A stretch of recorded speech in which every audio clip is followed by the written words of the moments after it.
Davila and Port San Luis looking very nice today on live 805 webcams. You can check it out yourself at 805webcams.com.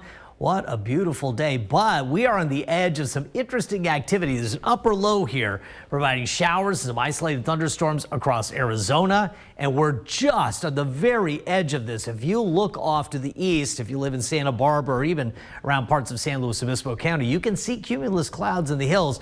And again, this was an edge event. We knew we were going to be on the very, very tip of that. It turned out that it wasn't this far west. But this is interesting. We've got a cold air mass that is pushed out here and collided with some air in the south. I talked about this yesterday. Severe weather breaking out. It did turn out to be fatal in places like Ohio. And now the big activity is in the southern parishes of Louisiana, now moving into the panhandle of Florida. For us, pretty quiet, benign weekend here. Coastal valleys, mid to upper 60s, might miss out on 70s. Again, a little more onshore flow here throughout the day. The interior valleys right around 70 degrees for a daytime high. Not much change at all in the interior. South coast temperatures heading toward the mid 60s. Going to take a little while to get there. And west facing beaches, lower 60s. Again, a little bit of south and southwest flow here. Some low clouds are possible. Don't really have them in the forecast yet, but I do think they start forming off the coast. And again, you can see that blob of cold air associated with that upper low and how the cold air has moved into this moist air in the southeast. That's why it's been so tough for those folks. Live view of the 101 in San Luis Obispo, still holding in the upper 60s to about 70 degrees. San Luis's humidity is just 26%. That's pretty dry air.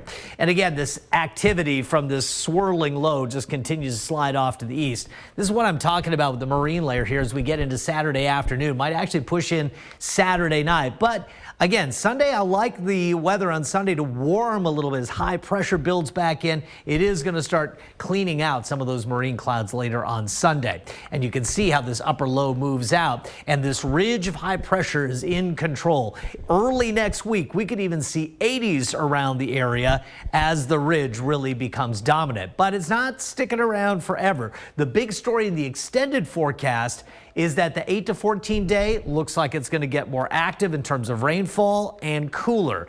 How does that happen? Well, once that big ridge breaks down, it's going to open the door for a series of systems start sliding in here as we go through the 22nd, 23rd. Here's another system about the 25th. And as we get into the 27th, 28th. Now, none of these look like huge storms, but a series of on and off rainfall events to close the month.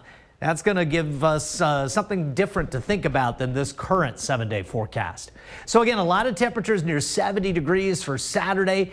I'd say the North Coast, maybe one of the cooler spots in the low to mid 60s, and same with the 5 cities. I think mid 60s would be about it. Deep interior, closer to 70 degrees, Santa Ynez Valley as well, and the South Coast in the low to mid 60s. But again, we warm. And check out Monday and Tuesday. Those temperatures slow, could have a temperature near 80 degrees. Santa Barbara, Santa Maria, a little cooler, and then we fade a bit on temperatures later next week. All of this is discussed in a story I've written at ksby.com.